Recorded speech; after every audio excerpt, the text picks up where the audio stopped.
A great many tales are told of Rabbi Loeb, who lived in the 1500s in the city of Prague, a man of great wisdom, of great learning, of great compassion. And of the many tales that are told of him, one that persists most often are the tales centering on his creation of the Golem. It is said that when his own people came under attack again and again and again, it reached a point where there was just one attack too many, more than the rabbi could bear. The assaults, the beatings, the shop burnings, the bricks through the windows, the murders, one time too many. And so the rabbi, who was not normally a man given to magic, turned to the books of spells that he had inherited from his grandfather, who'd got them from his grandfather going back who knows how long in that family, and studied the prayers and the spells connected to the creation of a golem. That he went down to the great river that runs through Prague and took up some of the mud from the river. And on the right night of the moon, he set to creating and shaping and making the figure of a very tall, very powerfully built man. And having made it, he carved into the mud Hebrew letters, spelling the word for life, Amet. And he danced around the figure of mud, this way and that, reciting prayers and spells and charms, calling upon the divine powers until at last the breath of life entered into the clay, and that clay became animate, and the man, the golem, stood up. Now this particular golem, for, well, all sorts of reasons that people speculate about, could not speak. He could understand. You could speak to him, you could explain to him what you want done, fetch this, carry that, pick that up, put that down. He'd understand all of that, he'd do all of that, and when it was done he could nod his head or shake his head if he didn't understand the instructions that were put to him. But speech, there was no more speech in him than there is in a newborn babe. Nor could he couldn't even make the noises that a newborn babe makes, let alone speech. He couldn't scream or wail or cry or do anything. He was entirely silent. And for many a day the rabbi put his golem to the test. He would order it to carry out household tasks, fetching and carrying and lifting heavy weights that were too big for him or the rabbi's wife or family. And this great giant of a figure could do all that was set to him. And when the rabbi was confident that the golem was obedient and followed instructions, he gave it more complex instructions, asking it to keep guard and keep watch upon the synagogue in Prague, upon the Jewish quarter in Prague, the community, every time he heard a rumour, and he kept his ears close to the ground, did the rabbi, to know that the various enemies of the Jewish community in the city thereabout, who might be plotting attacks and assaults and so forth, that if ever word came to him, he would set to and order the golem to go and loiter and protect people as best that he could. And there was one such occasion when a little boy called Leopold came to the rabbi. Leopold was one of the rabbi's eyes and ears that he had spread hither and yon to keep track of all the latest gossip of what may or may not be happening.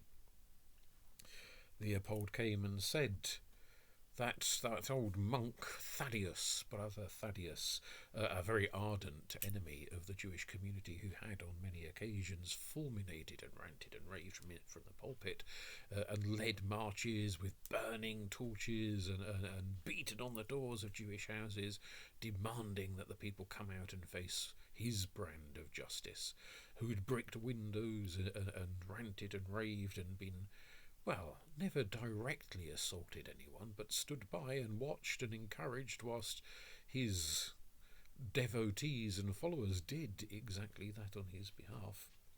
Well, he had been heard by Leopold, who had been off in a shadow an inn, scrubbing and cleaning and washing the pots, as was his job.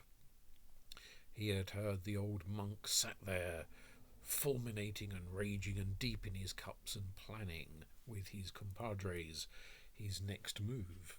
There was an unfortunate vagrant, a Jewish vagrant, who sometimes took refuge in one of the empty warehouses and slept there when he could find no nicer place to sleep, who, when the monk had been leading one of his more ideological forays into the Jewish community, trying to convert rather than trying to kill people, he had banged upon the door, assuming there might be somebody living there, and this vagrant had come to the door and refused to listen to what Thaddeus had to say, and indeed slammed the door shut in the old monk's face. And he was so fuming at this indignity that this scruffy, smelly, bedraggled-looking creature, this vagrant with nothing better to do with his time than doss in empty warehouses, had failed to listen to the true word that was being brought to him, failed to listen and lift himself from the gutter in which he had sunk, that Thaddeus had decided something must be done, and what must be done would begin with this scrofulous vagrant. Well, the story that the little boy Leopold revealed from his earwigging of the monk's conversation was that the monk had intended to take some clothing from a child, a Christian child, and leave it in the warehouse, there being various tunnels that led into the warehouse that the monk could slip down without anyone noticing him going. And he would take with him not only some clothing from a Christian child, he would take with him a couple of jars of bull's blood from the local slaughterhouse, and he'd leave the clothing on the floor and splatter blood here and splatter blood there, and then he would lead a mob and call for the justices of the peace and the local guard to go and storm this warehouse, and there they would find evidence of what he was confident, this monk, they would believe to be an act of child sacrifice, a brutal murder carried out at the feast of Yom Kippur. For it was widely believed in those days by many that the Jews did this kind of thing. And the rabbi knew that if this happened, not only would that scruffy old vagrant find himself lynched from the nearest yardarm, but there would be a riot, an explosion of rage, of hatred against the whole Jewish community. Houses would be burnt, people would be murdered in the streets, they'd be driven out. There would be mayhem and carnage on a scale that had not been seen in Prague for a long, long time. And he wanted to put a stop to this. But how? What could he do? And then, of course, he thought of his golem. And the golem could perhaps achieve what he himself, an old frail rabbi, could not achieve. And he instructed the golem accordingly. The great giant waited in the darkness of the warehouse, night after night after night. Now, a golem does not need to eat, does not need to sleep, does not need to drink, does not need to go to the toilet or do any of those human things, and so it makes the most perfect watchdog, for it has none of the human frailties that might distract a human watcher from spotting the crucial moment when the deed is taking place. And it was on the fourth night that Brother Thaddeus crept in the early hours through the tunnels that led under into the warehouse itself, carrying a torch to light his way, burning and flickering and casting its shadows on the tunnels and up into the warehouse.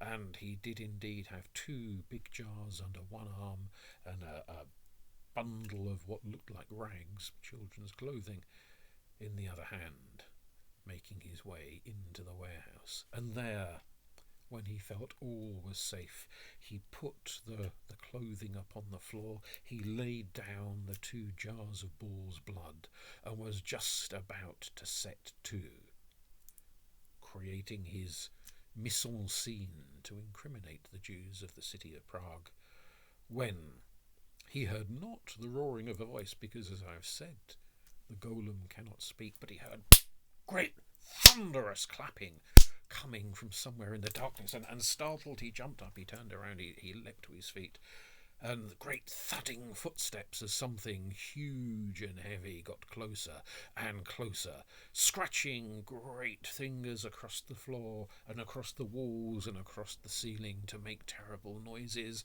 which the golem's own voice box could not make. And the old monk, filled with terror at whatever horrors were coming towards him in the dark, left the clothing on the floor, left the jars of blood, turned tail and fled back down the tunnels by which he had come up, and all the way down to the very entrance of the tunnel. The noises, the scratching, the clapping, the thundering, the stomping followed him until he left a trail of urine all the way down the tunnel and out through the way he had come in. And the golem followed him to the very entrance, and there it ripped down walls, it ripped down ceilings, it caused such a collapse of rubble that particular entrance into the warehouse was sealed and no longer usable by the monk or anyone else. Well, Thaddeus was not to be done hard by. His plot had been ruined, but he could still lead the guards and the justices of the peace and an irate mob to the warehouse. He could show them the clothing that was still there, and if he managed to get in just a minute or two ahead of the mob, he could empty out the jars of blood that he had left behind, and he felt confident that whatever thundering, clapping, stomping, scraping beast it was in the shadows, well, with a mob of angry townspeople and justices and guards and anybody else he could drum up behind him, well, whatever that monster might be, he could drive it away and have his crime that he had created brought to light. And have his justice upon the vagrant and upon anybody else he could throw the finger of accusation at. So off he scurried, having changed his underwear first, of course, to the justices of the peace, and they sent for the guards, and soon an angry mob was joining them as they stomped through the streets, with Thaddeus at the lead, shouting and hollering and preaching and railing against the evil Jews that he intended to bring to justice. Into the quarter they went, up to the doors, the official doors, not the secret entrances, but the official doors of the warehouse. They burst through, and Thaddeus said, "Wait, there may be demons and spectres, for who knows what monstrous rituals these people take. I will take my cross," and he held it aloft, "and go into the warehouse ahead of you and banish the fiends. And when it is safe for you to come, I will call to you, and you can come after me." And off he rushed as fast as his sandals would take him, and there still was the rags upon the floor, and that there were 2 jars, and he picked them up and he emptied them and cast the jars into the shadows where they might not be seen. He didn't have time to draw symbols on the walls and all the things he had originally planned to do to create a melodramatic scene of monstrous sacrificial ritual, but he felt the splatters of bull's blood and the ripped up clothing would be more than enough in itself. So instantly, as soon as the jars rattled off into the shadowy corners where he had flung them, he called to the others, and in came the justices of the peace, in came the guards, in came the mob. "Look, look!" roared Thaddeus, pointing to what he could see. The justices of the peace, holding the mob back, approached. They looked down. One of them leant and picked up. "Look!" said Thaddeus. There is the ripped up clothing of a child who has been murdered in monstrous ritual." And the justice held it aloft and said, This is no clothing. This is just a toy. It's a doll, an old rag doll. That is all." And well, Thaddeus felt a bit of a fool and wondered where on earth the torn clothing was, with the great stab wound that he had rent in it to create signs and symbols of a murder taking place. But indeed, as the old justice said and showed him to his face, it was nothing but an old raggedy doll. "Look at the blood! Look at the blood!" bellowed Thaddeus. And the justices came up to the puddles, and one of them leant down and sniffed it, and they looked at each other, these old justices, and one of them leant out a bony old finger and dipped it in the pool of liquid, and Thaddeus thought how revolting, how disgusting, but the justice tasted it and said, this is not blood, this is honey. Somebody has just spilt honey upon the floor. There is no blood here. What are you on about, man? And Thaddeus blustered and thundered, but the wind had been taken from his sails. The justices, irate at being dragged from their beds and an inconvenience with all of this stuff and nonsense about rituals and sacrifice, to find nothing more than a dropped dolly and some spilt honey, well, they were less than amused with Thaddeus and less than amused with the mob that he had whipped up, and soon the guards, following the orders and instructions of the justices, sent the mob packing home. And that night no houses were burnt, no shops had their windows shattered, no one was attacked in the streets, no one beaten and slaughtered. Instead, Thaddeus went home feeling an absolute fool, and all the while that the justices had been examining this so-called crime scene, in the darkest corner of the warehouse, unseen by any of them, stood the still, silent, looming figure of the golem, who, though many say golems have no brains, had enough brains to recognise what Thaddeus had been intended, and to substitute the bull's blood and substitute the ripped-up child's clothing for things of a harmless nature, and had once again defeated Thaddeus's evil schemes and saved the community for another day. Thank you.